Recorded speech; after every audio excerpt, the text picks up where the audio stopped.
उसकी शुगर है किसी को और उन्हें रसगुल्ला खाना चाहिए, जलेबी खाना है, लाओ चोरी चोरी खाएंगे, तो बताओ उसका कभी जो है शुगर उसकी ठीक होगी क्या? नहीं खाएगी, नहीं कभी ठीक होगी। इसलिए रसना पर नियंत्रण रखिए। दो काम करती है, एक बोलने का काम करती है और एक खाने का रस लेने का काम करती है। चटपटी चीजें अटपटी बातें, चटपटी चीजें अटपटी बातें जब करेंगे तो शरीर, अगर जो नहीं खाना उसको खाएंगे तो शरीर बीमार होगा, और जो नहीं बोलना वो चीज हम बोलेंगे तो उससे ये संसार का व्यवहार दूषित होगा। इसलिए अपने तन और मन को, जीवन को, जगत को अच्छा बनाने के लिए कंट्रोल रखना है। मन एवं मनुष्याणाम कारणम बंध मोक्षयो हो, मनुष्य का मन उसके बंधन और उसकी मुक्ति का कारण होता है। और वेद का आदेश उपदेश संदेश यही है, वेदो अखिलो धर्म मूलम, वेद सब सत्य विद्याओं का पुस्तक है। वेद का सुनना, सुनाना, जानना, ये सब हमारे जीवन और जगत के कल्याण के लिए है। मन तो चंचल है, मन ठहरता नहीं है, मन ठहरता नहीं है, लेकिन मन के पापों को दूर करने के लिए हम योग का अनुष्ठान करें, और योग के अनुष्ठान से हमारा मन भी, हमारा तन भी, हमारे विचार भी अच्छे हो जाते हैं। मैं निवेदन करूंगा कि अपने मेंटल एंड फिजिकल फिटनेस को कैसे रखें अच्छे, तो उसके लिए रोज योगाभ्यास करना है। याद रखना, हमारा कर्म ही हमारा स्वधर्म है। हिंदू, मुस्लिम, सिख, ईसाई, ये सब अलग अलग मत, पंथ, संप्रदाय है, रिलीजन, लेकिन अपने मानवता के धर्म को, हमारा जो स्वकर्तव्य, जो हमारी ड्यूटी है, वो सबसे पहले ड्यूटी किसके लिए है? किसके लिए? स्वयं के लिए है ना। और इसके लिए यदि नहीं करेंगे तो संसार में किसी के लिए नहीं कर सकते। शरीर यदि स्वस्थ नहीं है, मन स्वस्थ नहीं है, तो आप किसके लिए करोगे? फिजिकल मेंटल फिट नहीं है तो संसार में हिट नहीं हो सकते। आपको स्वयं ये निर्णय करना पड़ेगा, ये सुनिश्चित करना पड़ेगा, कुछ नहीं तो कम से कम आधे घंटे तो कर लीजिए, आधे घंटे थोड़ा योगाभ्यास करिए, गहरे गहरे श्वास भरिए, भस्त्रिका करिए, एक बार सीधा बैठिए, और ये आज से करना है, थोड़ा थोड़ा तो करना, और इससे आपको आपकी इम्यूनिटी भी बूस्ट होगी और ओरा, एक आभा मंडल तैयार होगा। तो 2, 4, 5, 10 मिनट भस्त्रिका,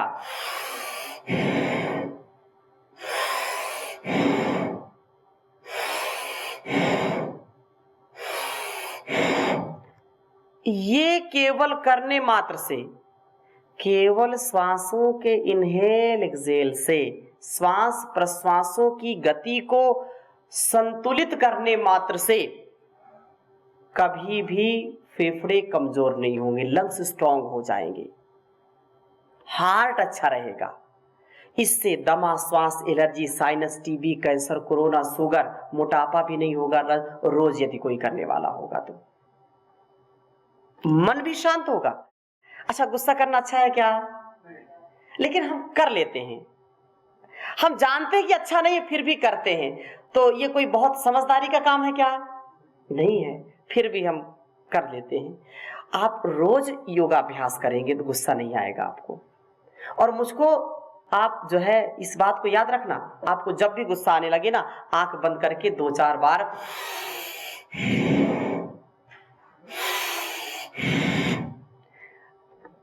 एक सेकेंड में गुस्सा दूर हो जाएगा, 1 मिनट में दूर हो जाएगा। नहीं तो कई ऐसा गुस्सा करते कि कई दिन मुंह फुलाए बैठे रहते, बोलते नहीं किसी से, गुस्सा दूर नहीं होता है ना।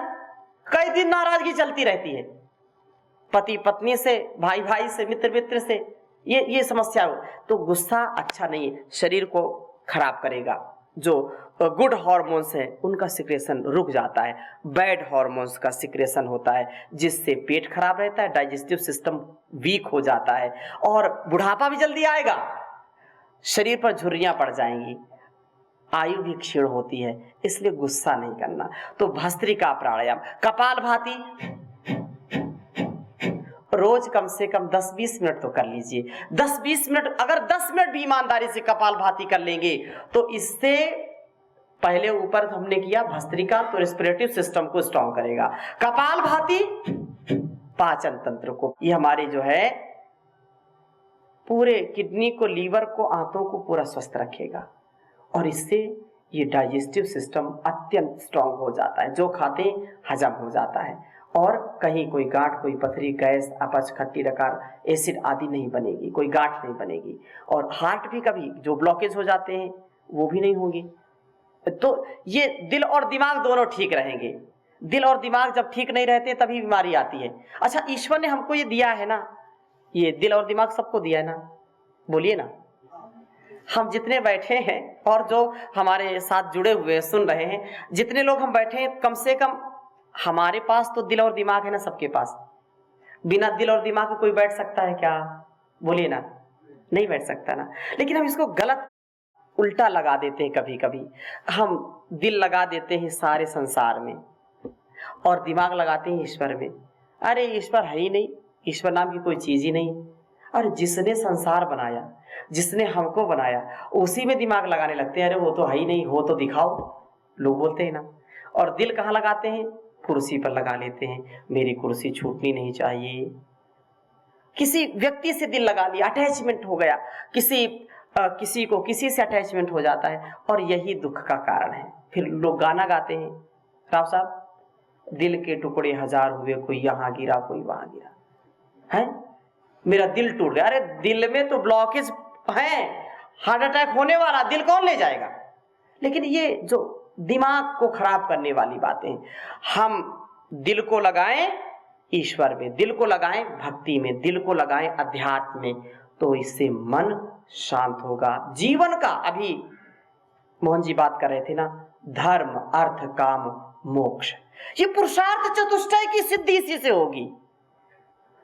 योगस्था कुरु कर्माणि संगम त्यक्त्वा धनंजया सिद्धि सिद्ध्यो समो भूत्वा समत्वं योग उच्यते बुद्धि युक्तो जहाति उभे सुकृत दुष्कृते तस्माद् योगाय युज्यस्व योगः कर्म सुकौशलम। योग करने से, कराने से कार्यों की कुशलता आ जाती है। कौन सा कार्य कैसे करना, कैसे नहीं करना। योग करने से सिद्धि असिद्धि, चाहे सुख मिले, दुख मिले, लाभ मिले, हानि मिले, जय मिले, पराजय मिले, कोई भी तनाव, चिंता नहीं होता। No ego, no ignorance, complete balance, complete rejuvenation, complete transformation, complete divine self motivation through yoga, through meditation. ये हमारी ऋषि परंपरा है। धर्म, अर्थ, काम और मोक्ष इसी से सिद्ध होगा और दूसरा कोई उपाय नहीं है। इसलिए अपनी ऋषि परंपरा में 16 संस्कार की ये परंपरा है। ये हमारे लिए जो जीवन और जगत के कल्याण की परंपरा, इसको करना है। और कपालभाति एक प्राणायाम और आपको बताता हूं, अनुलोम विलोम प्राणायाम। इससे माइग्रेन नहीं होगा, इससे अनिद्रा, इससे सिर दर्द, इससे आंखों के रोग, आंखों की समस्याएं ना, चश्मे लग जाते हैं तो चश्मे ना लगे तो अनुलोम विलोम, वात पित्त कफ प्रकोपित हो जाता है, डिसबैलेंस हो जाता है तो अनुलोम विलोम प्राणायाम करें। बहुत कफ कोल्ड है, अनुलोम विलोम प्राणायाम धीरे धीरे करें। रोज जो है थोड़ा सा नासिका में बादाम रोगन डाल सकते हैं, ज्योतिष्मति डाल सकते हैं, अलग अलग प्रकार की औषधियां डाल सकते हैं। तो लेकिन इससे करना, इससे बहुत ही लाभ मिलता है। मन भी शांत रहेगा और किसी भी परिस्थिति में मन को अच्छा रखने का, ठंडा ठंडा, कूल कूल है। अनुकूल परिस्थिति हो, प्रतिकूल परिस्थिति हो, लेकिन मन को क्या रखना? ठंडा ठंडा, कूल कूल रखना। बहुत जल्दी बीपी हाई हो जाता है, हार्ट अटैक आ जाता है। छोटी सी बात में इतना बीपी हाई हो गया, गुस्सा आ गया और हार्ट अटैक हो गया, ऑन द स्पॉट खेल खत्म हो जाता है, छोटी सी बात। इसलिए सहन शक्ति बढ़नी है। सहन शक्ति बढ़ेगी योग से। किससे बढ़ेगी? योग से, योग से, कर्म योग से, भक्ति योग से, ज्ञान योग से जीवन को आप्लावित करना है। और भ्रामरी उद्गीत, ये भी बहुत, इसके तरंगे, इसके जो ब्लड सर्कुलेशन है बहुत अच्छा हो जाता है और संपूर्ण नस नाड़ियों में एक ऊर्जा का संचार हो जाता है, मन ध्यान में लगता है। Meditation is the best medicine for all diseases. So every day do meditation without hesitation and achieve divine health, divine thoughts, happiness life, peaceful mind। ऐसा तो अब हमारा यह ध्यान, प्राणायाम और जीवन जीने की जो कला है उसको सीख करके संपूर्ण आरोग्यता से मुक्ति पानी है। संपूर्ण आरोग्यता हमारा जो आएगा तो रोगों से मुक्ति होगी, भोगों से मुक्ति होगी। आरोग्यता हमारा जन्म सिद्ध अधिकार है। रोगी बन करके जीना ये बहुत बड़ा पाप है, ये बहुत बड़ा जो है अभिशाप है। याद रखना, हम जब राइट डायरेक्शन में जाएंगे, उन्नति की ओर जाएंगे, तो लोगों को कभी कभी समस्या खड़ी हो जाती है। हमको उनसे कोई लेना देना नहीं है, लेकिन वो हमको जीने नहीं देते। क्यों? अरे ये हमसे बढ़कर के कैसे हो सकता है, मुझसे अच्छा योग कैसे कर सकता है, मुझसे ज्यादा ये पैसा कैसे कमा सकता है। तो वो परेशान करते हैं, वो आपको हानि पहुंचाना चाहते हैं, आपका बुरा करना चाहते हैं। तो कैसे उनसे बचें? तो इसका बचने का उपाय ये है कि वो अपना काम करें, आप अपना काम करो। ठीक है ना? उनके चक्कर में पड़ोगे तो आगे नहीं बढ़ोगे। वो अपना काम करने दो उनको, आप बस लगे रहो। जो सहता है वही रहता है। वो कुछ भी कहे, हाँ, धर्म पूर्वक, न्याय पूर्वक अपने कर्म को करो, कर्तव्य को करो। हमारी ड्यूटी क्या है? घर परिवार संसार के लिए, समाज के लिए, राष्ट्र के लिए। मैं एक मनुष्य हूं, मैं भारतवर्ष का गौरव हूं, मैं भारत माता का, धरती माता का पुत्र हूं। ऐसा जो समझ करके ड्यूटी अपनी करना, जो लोग करें वो करेंगे। अपने स्वभाव का, अपने नेचर का रिमोट किसी के हाथ में मत दीजिए। हम क्या करते हैं? रिमोट दूसरों के हाथ में पकड़ा दिया। वो अगर थोड़ी सी हमारी तारीफ करे, प्रशंसा करे तो हम खुश हो गया, और अगर थोड़ी बुराई कर दे, थोड़ा हमको परेशान कर दे, कुछ शब्द ऐसे बोल दिया तो हम डिमोरलाइज हो गए। नहीं, सेल्फ मोरलाइज बनिए, सेल्फ मोटिवेशन आपका होना चाहिए। कोई दूसरा आपको गलत दिशा में ले जाए, कोई आपको जब चाहे नचाए, जब चाहे आपसे गवाए, और जब चाहे आपको हंसाए, जब चाहे रुलाए, तो इसका मतलब क्या है? आपका कंट्रोल आपके ऊपर नहीं है। और 99% आजकल यही होता है। उसने मुझको ऐसा बोल दिया, उसने मुझको इग्नोर किया, उसने मुझको ऐसे शब्द बोले, मेरा अपमान कर दिया, इंसल्ट कर दी, और इसी में उसको स्ट्रेस हो गया, दबाव हो गया, फांसी लगा लिया, जहर खा लिया। कहा क्या क्या घटनाएं रोज घटती है ना। इंसल्ट हो गई, अरे इंसल्ट, अरे तुम्हारा पिता जो परम पिता परमेश्वर है, हर क्षण हमारे अंग संग जगत जननी जगदम्बा हमारे अंग संग, कौन दुनिया में हमारा अहित कर सकता है? इसलिए मैं उस भगवान की संतान हूं, मनुष्यों की संतान हूं, मैं कैसे ही परेशान हो सकता हूं? अपनी समस्याओं का समाधान खुद करना पड़ेगा आपको। अध्यात्म की चर्चा लोग बहुत करते हैं, स्पिरिचुअल लाइफ की चर्चा बहुत करते हैं, लेकिन what is spiritual life, what is अध्यात्म, बहुत कम लोग इसको समझ पाते हैं। अधि आत्म, दो शब्द से अध्यात्म बना है। अधि आत्म, अधि माने के विषय में, और अध्यात्म जो आत्मा, आत्मा के विषय में। ये दो अस्तित्व हमारे पूरे जीवन के, एक आत्मा है और एक शरीर है, तीसरा परमात्मा है कि नहीं? तीन, इसको त्रैतवाद भी कुछ लोग बोल देते हैं। हम सुबह से शाम तक किसके लिए कार्य करते हैं? सुबह से उठ करके मॉर्निंग क्या करते हैं?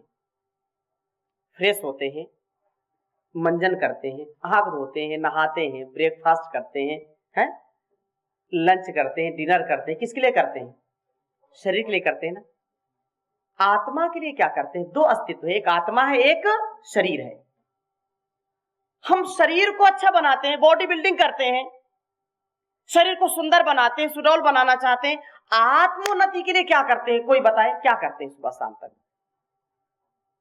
भोजन खूब करते हैं, भजन कब करते हैं? पूरे टाइम नहीं है। राशन खूब लेते हैं, आसन करते नहीं। बोलिए ना। हम आत्मोन्नति के लिए जो कार्य करते हैं, आत्मोन्नति जिससे होती है उस कार्य को ही अध्यात्म कहते हैं। अर्थात आत्मोन्नति का संपूर्ण, हम धन भी अर्जन कर रहे हैं। हम जैसे धर्म अर्थ काम की बात है, धर्म अर्थ, पहले धर्म है फिर अर्थ है। हम क्या करते हैं, अर्थ की पहले चर्चा करते हैं। अर्थ नहीं होगा तो अनर्थ है माना, लेकिन धर्म पूर्वक अर्थ को कमाना। अर्थ अधर्म पूर्वक कमाएंगे तो अनर्थ हो जाएगा, व्यर्थ हो जाएगा। स्वार्थ में नहीं, सेवार्थ में, परोपकार अपने जीवन को जीना है। इसलिए हम अध्यात्म का मतलब समझें कि आध्यात्म धर्म वही है जो आत्म अनुकूल आचरण है। क्या कहा? आत्म अनुकूल आचरण, ऋषि प्रोक्त, शास्त्रोक्त, वेदोक्त आचरण है। आप में से महाभारत किसी ने पढ़ी है? कितने श्लोक है महाभारत में? लाखों श्लोक हैं, लाखों। और भगवान का उपदेश है। तो वेद व्यास ऋषि कहते हैं कि धर्म की जो स्थिति है, धर्म का सार, धर्म का सार क्या है? उसका पूरा सार एक शब्द में, श्रूयताम धर्म सर्वस्वम श्रुत्वा च अवधारिताम आत्मनः प्रतिकूलानि परेशान न समाचरेत। कहा दुनिया के लोगों सुनो, अध्यात्म क्या है, धर्म क्या है, मैं तुमको बताता हूं, सार रूप में समझो। क्या है? आत्मनः प्रतिकूलानि परेशान न समाचरेत। इतना समझ लो, यही अध्यात्म। क्या? आत्मनः प्रतिकूलानि, जो मेरे लिए अनुकूल नहीं है, जो मुझको अवनति की ओर ले जाने वाला है, जो मुझको संकीर्ण, दुखी, दरिद्र, असहाय बनाने वाला कर्म है, वह मैं किसी दूसरे के साथ ना करूं। यदि मैं चाहता हूं कि मैं प्रसन्न रहूं, तो दूसरों के साथ प्रसन्न वो भी रहे, ऐसा व्यवहार करना अध्यात्म है, ये धर्म है।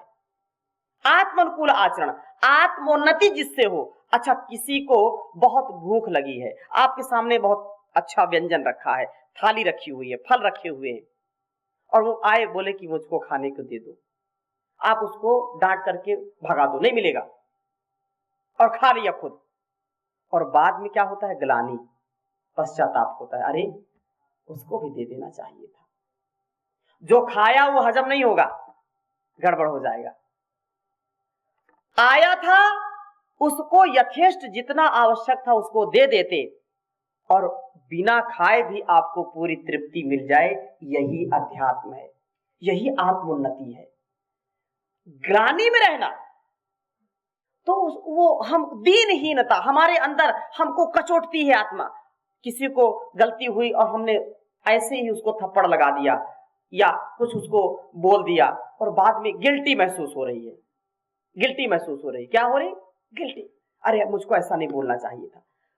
ये जो गिल्टी है ना, इससे दूसरा कार्य जिससे प्रसन्नता हो, जिससे जो है प्रसन्नता, पूरा जो ये जो शोल है ना वो पूरा खिल जाए, दिव्य हो जाए, आत्म संतोष हो, ध्यान की स्थिति हमको तृप्ति पूरी मिल जाए, तो वो अध्यात्म है। मतलब मैं ऐसा कर्म करूं जिससे मेरी आत्मोन्नति हो, मुझको सुख शांति मिले। मैं रात में वो कर्म करूं, ऐसी नींद रखूं कि पूरे दिन एनर्जी में रहे, एनर्जेटिक मेरा तन मन रहे, ऐसा कार्य। और दिन में ऐसा कार्य करना कि रात में अच्छी नींद आ जाए, कोई ग्लानि ना हो, कोई गिल्टी ना हो, ऐसा जीना अध्यात्म है। दुखी को देख करके दुखी होना, सुखी को देख करके सुखी होना, लेकिन ऐसा होता नहीं है आजकल।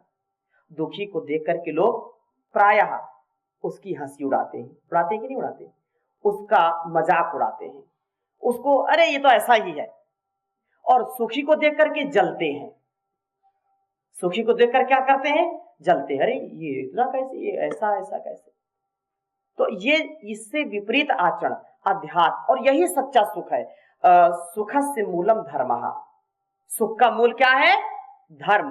धर्म के बिना कोई भी व्यक्ति कभी सुखी रह ही नहीं सकता, वो सुख नहीं पा सकता है, ना शरीर का सुख पाएगा ना आत्मा का सुख पाएगा। इसलिए धर्म का पालन करना। और फिर एक लंबी चेन आचार्य चाणक्य ने बनाई है। चाणक्य भवन भी बना है ना आपका यहाँ है, चाणक्य भवन है ना हॉस्टल का, बहुत सुंदर बना हुआ है। तो चाणक्य ने क्या कहा? सुखस्य मूलम धर्मः। क्या बोला? सुख का मूल धर्म है। फिर कहा धर्मस्य मूलम अर्थः, धर्म का मूल अर्थ है। यदि धर्म नहीं होगा तो सुख नहीं मिलेगा, और अर्थ नहीं होगा तो धर्म भी नहीं चलेगा। हम यहां बैठे हैं, इतना सुंदर ये भवन है, और ये सब कुछ है किसके किसके माध्यम से आया? अर्थ के माध्यम से आया ना। अर्थ है तो हम समर्थ हैं, अर्थ है तो सेवार्थ है, अर्थ आवश्यक है लेकिन धर्म पूर्वक। सुखस्य मूलम धर्मः, धर्मस्य मूलम अर्थः, अर्थस्य मूलम राज्यम, अर्थस्य मूलम राज्यम। राज्य नहीं होगा, सुशासन नहीं होगा तो अर्थ भी नहीं आएगा। और राज्यस्य मूलम इंद्रियजय। और बड़ी बात कही कि अगर राज्य को अच्छा बनाना है, राज्य तुम्हारा सुव्यवस्थित रहे, घर परिवार संसार सुव्यवस्थित रहे, मर्यादित रहे, उसके लिए इंद्रियजय बनो, इंद्रियजित बनो। आज इंद्रियों में कंट्रोल नहीं है, न मन पर न विचार पर। नेगेटिव थॉट्स, नेगेटिव वाइब्रेशन आते कि नहीं आते? याद रखना, अगर हम गलत विचार करते हैं ना तो वो विष, हम बैठे यहाँ है, हमको दिखाई नहीं पड़ेगा, लेकिन ये पूरा हॉल नेगेटिविटी से भर जाएगा।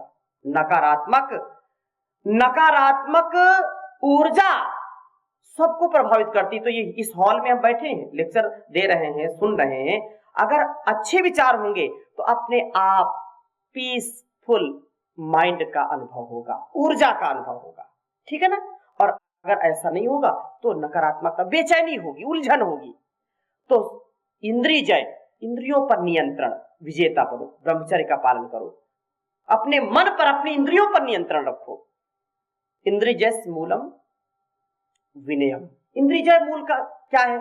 सुखस्य मूलम धर्म, धर्मस्य मूलम अर्थ, अर्थस्य मूलम राज्यम, राज्यस्य मूलम इंद्रियजय, इंद्रियजय मूलम विनयम। ओहो, बड़ी बात कही। विनय से ही इंद्रियजय मिलेगा। और विनयशीलता नहीं है, अहंकार है, प्रतिकार है, क्रोध है, तो कभी व्यक्ति विनयशील नहीं बन सकता है। बड़ों का आदर करना, माता पिता गुरु का आदर करना, महापुरुषों का आदर करना, वेद उपनिषद दर्शनों का आदर करना, और वैसा जीना, उसको अपने जीवन में उतारना, अपने मन इंद्रियों को कंट्रोल में रखना, आउट ऑफ कंट्रोल ना हो, ये है इंद्रिय। और विनय, विनयशीलता, विनम्रता। जैसे आम हो या कोई फलदार वृक्ष होता है ना, फूलदार वृक्ष होता है, फल फूल आते हैं तो उसकी डालें क्या होती हैं? नीचे झुक जाती है ना। विनय, विनयशीलता आ जाती है। तो विनम्रता बहुत बड़ा आभूषण है। विनयस्य मूलम, फिर आगे कहा विनयस्य मूलम, तो वह विनयस्य मूलम वृद्धोपसेवा। विनय कहां से आएगी?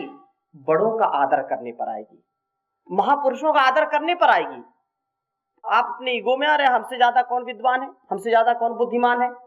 अच्छा, मजे की बात देखो, संसार में लोग बोलते हैं हमारे पास अच्छा घर नहीं है, अच्छी गाड़ी नहीं है, अच्छा बंगला नहीं है, अच्छा मोबाइल नहीं है, अच्छा ये नहीं है, अच्छा शरीर नहीं है। ये भी, अरे मैं और थोड़ा सुंदर होता तो अच्छा होता, और थोड़ी सुंदर होती तो अच्छी होती, थोड़ा सा और मेरी हाइट हो जाती श्रीधर राव जैसी है तो लगता है अरे बिग पर्सनालिटी है।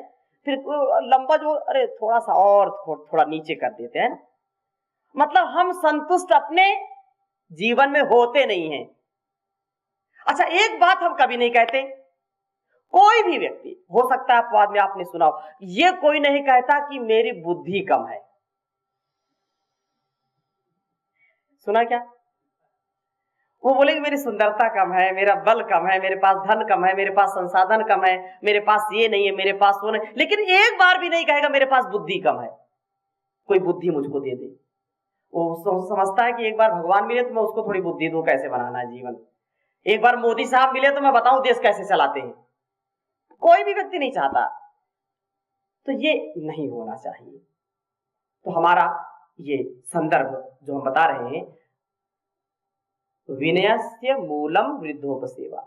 वृद्धोपसेवया विज्ञानम, जो ज्ञान विज्ञान के धनी हैं उनके साथ विनम्रता पूर्वक व्यवहार करना, उनका आदर करना, तो आप विज्ञान से युक्त हो जाएंगे, विशेष ज्ञान आपके अंदर आ जाएगा। और विज्ञानेन जितात्मा भवति, जो विज्ञान से युक्त होता है वो जितात्मा हो जाता है। और जितात्मा सर्वार्थैः संपद्यते, सब कुछ उसको मिल जाता है, दुनिया में कुछ भी उसके लिए अप्राप्त नहीं है, सब कुछ मिल जाता है। इसलिए जितात्मा बनो।